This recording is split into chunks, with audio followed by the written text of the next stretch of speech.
Hi, my name is Elliot Neiman. I'm currently the president of the University of San Francisco Faculty Association, and I teach in the history department here. I came to USF and began teaching in 1993, and I'm here today with Alan Heineman, who is the former president of the Faculty Association, who currently teaches in the English department and came to USF in 1970. And Alan, we want to talk today about the history of the association, which is a union.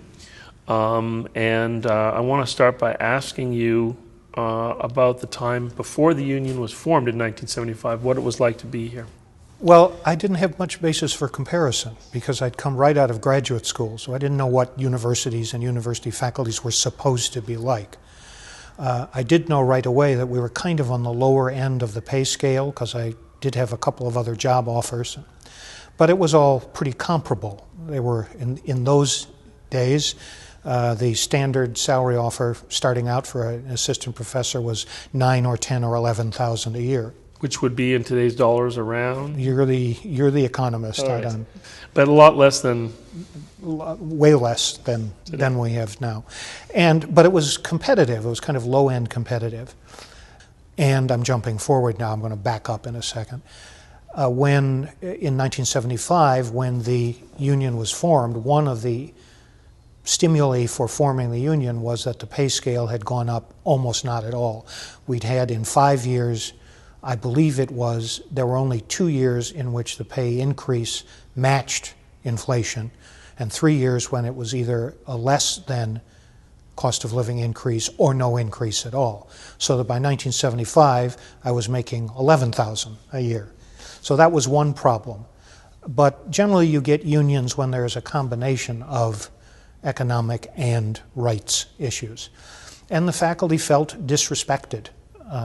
There were a number of incidents that involved not consulting the faculty or not listening to them when they were consulted. Two of them that I remember were once in the University Senate, which consisted of administrators and faculty and students.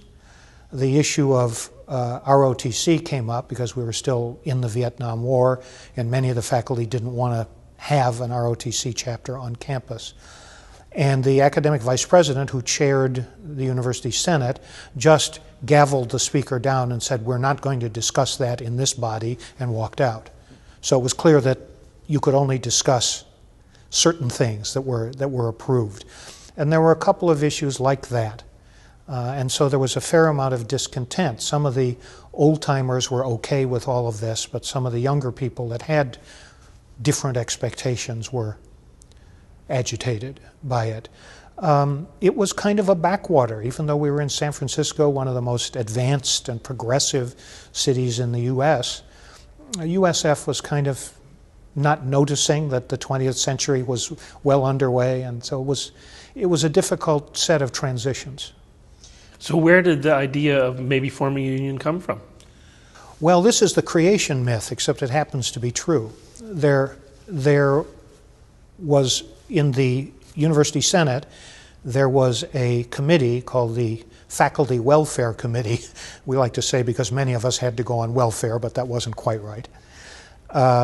But they every year went hat in hand to the president and said, "How much can you give us next year?" And the president would name a figure, and they would say, "Thank you very much," and shuffle out.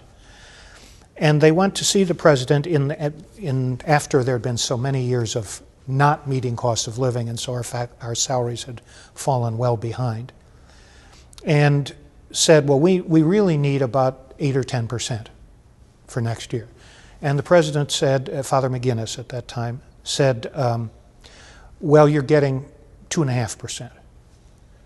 And they were shocked by that. And they said, "But inflation has gone up over these 5 years, so and so and so and so. So we really need to catch up with inflation. We've fallen behind. You're getting 2.5%, he said. And ushered them out, and they sort of just couldn't think of what to do next. And then they interviewed or met with some of the members of other working groups on campus, most of which were unionized. And they said, well, what are you getting next year to the janitors, to the stationary engineers, to the gardeners, to the secretaries and office assistants? Oh, we're getting 6%, we're getting 8%, we're getting 10%. So they asked for another appointment with the president and went back and said, all your other working groups are getting 6 and 8 and 10%. We don't want to be treated special, but we'd like to be treated as well as, we're only the faculty after all, we'd like to be treated as well as the other working groups on the faculty, in the university. So we'll be happy to take a weighted average of whatever increase everybody else is getting. And he said, you're getting 2.5%. And they stared disbelieving and said, but how can you justify that? How can you give everybody else what you're giving them and give your faculty 2.5%? And he said, because they're unionized. I have to bargain with them. I don't have to bargain with you. If you don't like it, go to collective bargaining, and ushered them out again. And these 5 or 6 loyalist faculty, not a radical amongst them, I don't think, hardly a liberal amongst them, much less a trade unionist. And they stood out in the hallway and said, well, what would this collective bargaining be, and where would you go to do it, and so forth. But they were, of course, offended and hurt and angry.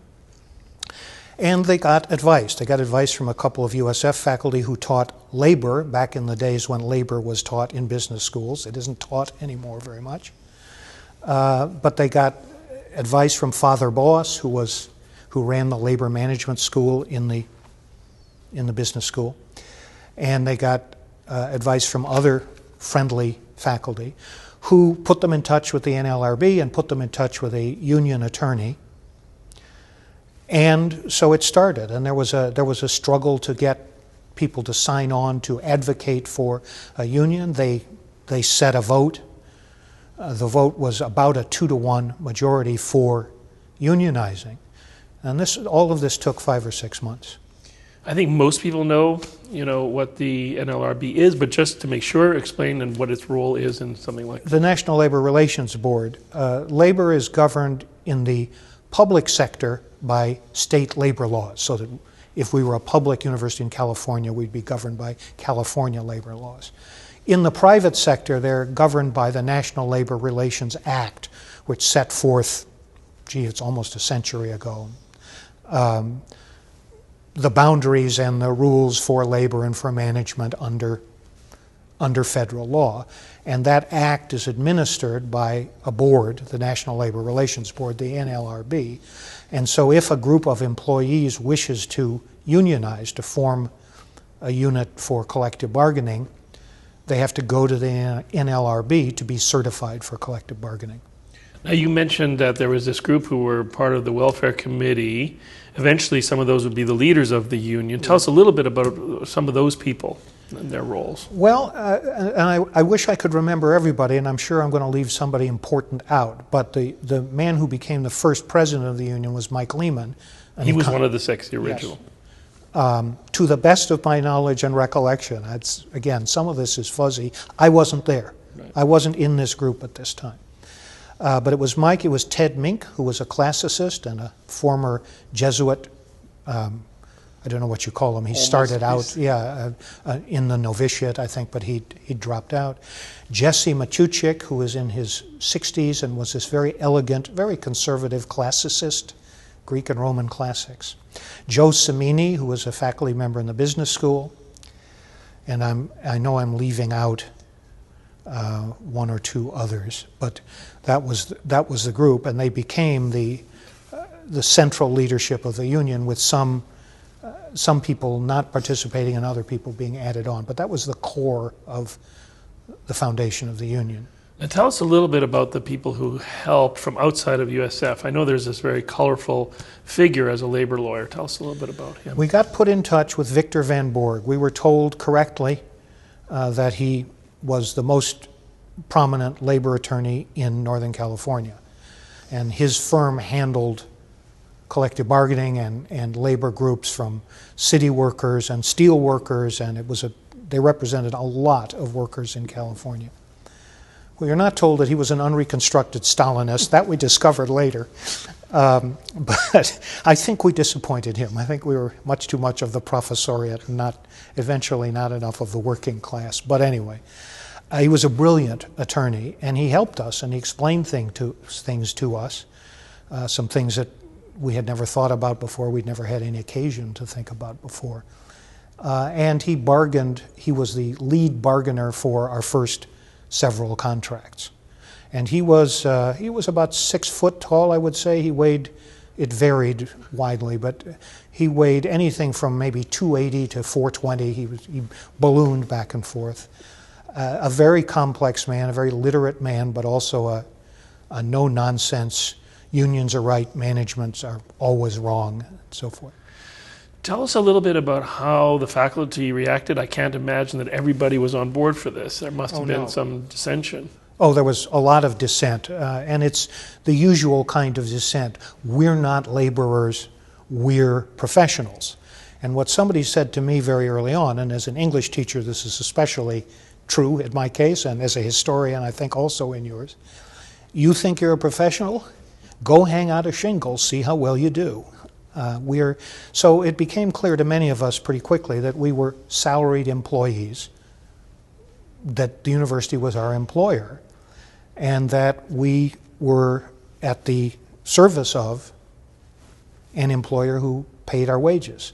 That has never bothered me, but it bothers a lot of faculty who like to think of themselves as elite.